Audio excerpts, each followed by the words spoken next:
Yes! It's another episode of Bark Bites Comics. Now, friends, I know that for the last fortnight, you have been desperately scrolling through the House of Shadows and Ink channel, crying out, "Where is Uncle Jasp? I need to see more of Jasper Bark." So, finally, here I am. But sadly, I know you want to see more of Jasper Bark, but this head and shoulders shot is all you're going to see because I don't have an OnlyFans page. And quite frankly, the world is a better place because of that.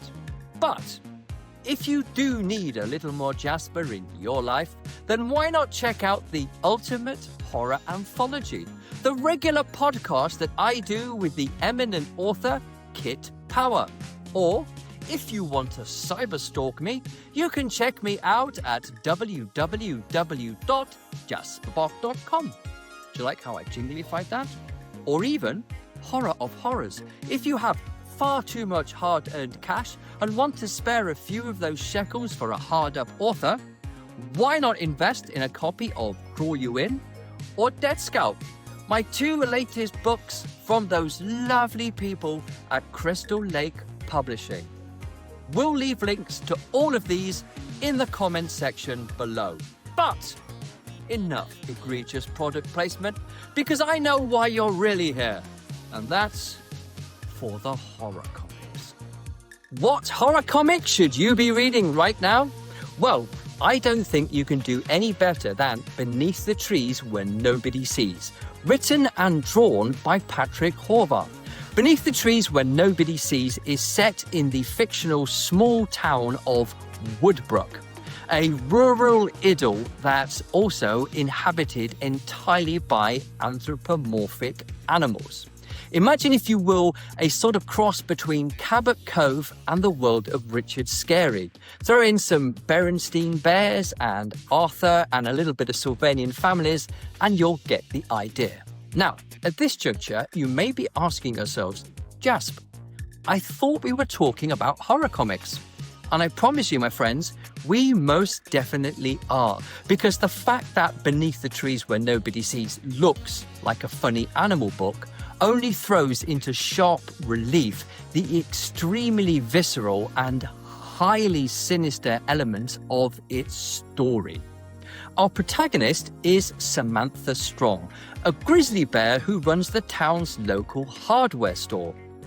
Samantha is a pillar of the community, and she spends all of her spare time volunteering and helping out her friends and neighbors.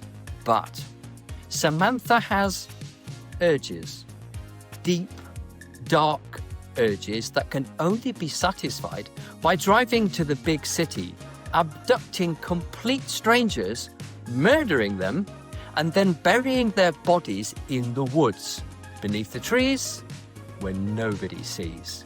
And like all good bears, Samantha only defecates in the woods. And what's more, she does not defecate where she eats. Samantha is very keen to keep her extracurricular activities very separate from her life in Woodbrook. However, when another serial killer begins to stalk the streets of Woodbrook and starts bumping off Samantha's friends, colleagues, and neighbors, desperate to get her attention, Samantha finds that her whole carefully constructed world is about to come crumbling down around her ears. So far, there has been one limited series of Beneath the Trees That Nobody Sees that's been collected into a graphic novel, and another limited series, which at the time of recording is currently 4 issues into its run. In addition to this, Hunters Entertainment, in association with IDW Comics, have, at the time of recording, just launched a Kickstarter for a storytelling card game based on this property. So, if you're into horror comics, card games, and TTRPG, then I would suggest that this Kickstarter is very much up your small-town American serial killing street. As ever, we'll leave a link to the Kickstarter below in the comments. And I think you should go and check out both the graphic novels, the ongoing limited series, and this Kickstarter.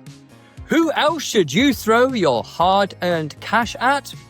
How about the latest Kickstarter from Monstrous?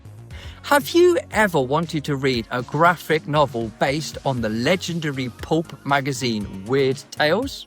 Well, now, only 102 years after its first publication, you finally have the chance, thanks to the writer, editor, and publisher extraordinaire James Aquilone, who has put together a star-studded team to bring this project to life.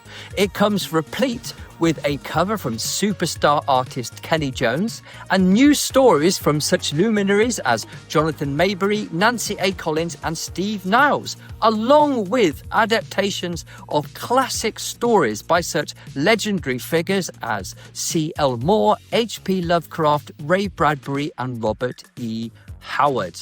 If you love horror comics, if you love the history of horror in general, if you only have enough money to back one single horror comic Kickstarter this month, then friends, I would suggest that this is the Kickstarter for you. Now, I know the comments section below is already bristling with links, but this will be the last and final link that we leave down there for you. So I would suggest, as soon as I stop stumbling over my words and that this video is ended, you go below, click on that link and give your support to this very, very worthy Kickstarter from Monstrous and James Aquilone. What's the hottest news in the world of horror comics? Well, at the moment, horror comics are abuzz with news about Something is Killing the Children, the best-selling horror comic series written by James Tynion IV and drawn by Werther Della Dera.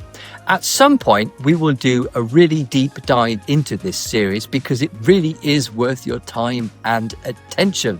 However, the first piece of news about Something is Killing the Children concerns Swamp Thing is Killing the Children. Now, I know Swamp Thing is a character that we hardly ever mention here on this show, but it was announced at a panel at the New York Comic Con that Swamp Thing would be making his first crossover appearance in the Slaughterverse, and that's due to be out sometime round and about September 2026. Now, the other piece of news regarding Something is Killing the Children is even bigger and possibly more exciting because those indie horror film darlings, Blumhouse Productions, have just announced in The Hollywood Reporter that they are going to be releasing not only a live action feature film based on this property, but also an ongoing adult animated series. At the time of recording, no dates have yet been given as to either the film or the adult animated series release, or which channels or streaming platforms you can watch them on. But if you keep watching, we'll keep you updated. Also, at the time of recording this, it is in fact in Jasper Bark Halloween. So as soon as I've finished here, I'm going to go and put on a ridiculous costume, stand at my door and cram as much candy and Halloween cheer as I possibly can down the throats of the local neighborhood kids. I hope that you also had a fabulous Halloween, and I hope that you managed to keep the spirit of this holiday alive in your hearts for the rest of the year. And I can promise you that one of the best ways of doing that is to read as many horror comics as you can get your hands on. Trust your Uncle Jasper on this. You know it makes sense.